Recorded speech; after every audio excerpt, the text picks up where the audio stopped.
They bring elements to the table that are legitimate advantages no matter who they're playing every week. And it's just not a lot of teams in the country that can do that. Anytime you bring, we sound like a broken record, anytime you bring two legit first round picks on your defensive line, pass rushers, you are a legitimate threat at all times, especially on defense. And offensively, when you don't typically beat yourselves when it comes to penalties and turnovers, and you have a solid running game and a solid decision maker at quarterback, you also give you a legit chance to win, right? So it's just it's that Michigan, it's just, and especially now, look, he's taking a lot of heat, but Josh Gaddis' play calling at times has really gotten better, especially in terms of knowing when to use certain type of plays to trick the defense or misdirect the defense at times. So that's also a factor as well. And then also, you've seen a lot more athleticism now that you've seen from Michigan the first part of years of Harbaugh. And I think you are really starting to show, right? You're seeing Sanders Steele and AJ Henning and Corum and these guys now, just like JJ McCarthy, they're being used in these athletic ways that we've never used our athletes in the past. And those chunk and explosive plays are happening now. And you're going to need that. I text you, like, you're going to need that play like we used with Donovan today for Iowa. We're going to need that versus Georgia, something of that nature, because they're so strong up front. That's going to be tough to just hammer them all day. We're going to have to use some misdirection to try to break them, loosen them up a little bit. So, but the good thing is that we have shown that we can do it, right? And so that's why I think Michigan has a legitimate chance. Do I believe they will? I don't know. But I'm definitely not going into any game feeling like we have no chance. Absolutely not. Yeah. We have a legit chance. Right. And that's exactly how you should feel. Sparta, thank you so much for the super chat. Says, congrats to Michigan. I've seen the suffering you have all gone through since 2004. Happy to see you guys enjoy watching your team finally win again. That's hats off to you, Sparta. Hats off to you. That it's obvious that you are an MSU fan with the state logo and Sparta. Hats off to you for being a big person. And I appreciate that. Thank you. A long time coming. And you guys, I will say this: you guys also had a good season as well. Go 10-2, and you're going to be in a New Year's Six bowl, where that is, Fiesta Bowl. Probably not the Rose Bowl. Maybe the Rose Bowl. Actually, I think they may even be the Rose Bowl. So Sparty's going to have has had a good season too. So appreciate it. Yeah, for sure. So D Brown says, focusing on beating Ohio elevated our program. If we stay focused on that year in and year out, we have a great chance to compete for championships. I think there's a lot of merit to that. I think there's a lot of merit 100%. To that.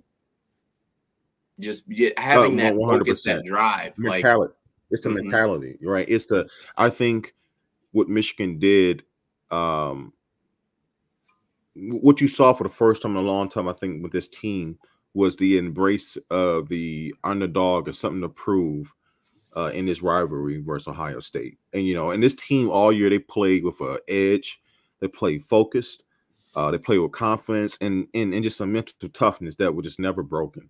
And if you can bring that every year, look, your talent's going to fluctuate, right? Experience, right? You're going to go through that. Yeah, as your program has, attrition of seniors and youth and all that, right? So it's a process, right, throughout the season.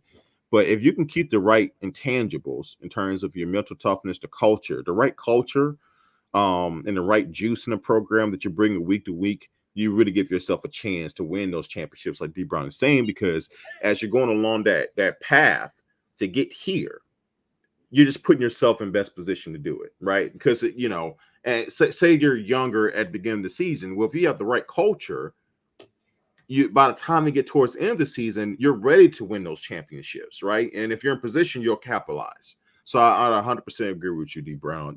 Like this potentially could be a foundational year to have more years like that in the future. Are we going to have years like this every year? No, that's just unrealistic. Ohio State is too good. I think MSU is going to be a problem.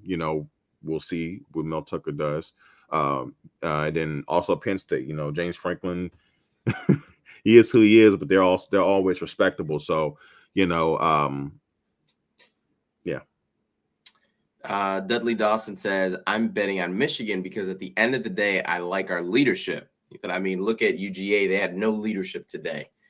That's been, we kind of started off our stream today talking about that, like of how every single week it's been Michigan has been like it may not be, they may not throw the ball as much as we want them to or whatever. And honestly, at this point, that doesn't matter anymore. But the things you can bank on is their energy and focus being there from the beginning, from the kickoff, the leaders having those guys ready to go. And I say leaders, and I mean, the players and coaches. And it's been a consistent theme. Like they've done that every single game. There has not been a game, even the Michigan State game where, that Michigan lost that game. It wasn't because they came out flat or unfocused or anything like that. It was just, mistakes within the game. So it's been a consistent theme that these guys have been focused from the jump, and Aiden and Haskins and even Cade, those guys have done a terrific job of, week in and week out being focused. And it's a difficult thing to do. I mean, today was game 13 on the schedule, if I'm not mistaken. That's a lot. You got 13 weeks plus you got a bye week in there too. You get to points where you're just like, man, this is kind of, this dog days, It's uncharted territory, but you being, the Bama fan, being here many times could let me know. I do worry about not worry, wonder. Hopefully I said wonder. That's what I meant to say. Especially the way Michigan's been playing like so good lately, if this long layoff between now and the playoff, like what's it, about 3 weeks or something like that? About 3-4 weeks, yeah. And obviously it's good for 3 or 4 weeks. For one, I'm actually kind of curious, is there any chance Ronnie Bell can come back? Probably not. Torn ACL, probably not. I feel like maybe you would have heard whispers about that if it was. Yeah, true. I mean, that was September. You're talking about that happened. You know what I mean? Yeah. You're right. Yeah, it's just a long season. Because think about it. George Pickens tore his in the spring, and he's just now getting back. You know what I mean? He got back on the field last week. So you need at least good point. Even Adrian Peterson crazy is like 6 months. Yeah, you're right. But anyway, the point, like, I'm kind of wondering about, especially the way Michigan's been playing so well lately, will this layoff help them? Obviously, from a health standpoint, you get to kind of, rest your legs a little bit. That's going to help. But just in terms of rhythm, I wonder how this affects rhythm. It'll be interesting to see. I don't know. Well, I think number one, health is big. Like it looks like Corum is back, but nonetheless, another 3-4 weeks, to heal up to really make sure he's 100%. Yeah, is only going to be a good thing. Mm-hmm. But I think the positive is Michigan's play style. Like they're not a team that is an air raid throwing the ball 50 times a game. So you know what I mean. It's much easier to keep a run rhythm, or keep a rhythm when you're a run-based offense versus when you're pass-based, because that's a lot of, practice speed versus game speed is very different, as far as timing and things like that. So I think Michigan will be fine. And I think one big benefit is your defensive coordinator has an NFL background.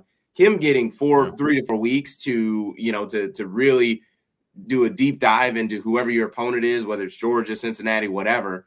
I think that's going to be probably an underrated thing and something that maybe not be talked about a lot, but I think that could be huge, because if you can hold a team, whoever it is that you play, to, 14, 20 points, I mean, you are talking about a legitimate chance to be in the national championship. So, I think that's something that probably not a lot of people will talk about, but I think could be huge when you're talking about, trying to get to that next, that next step. So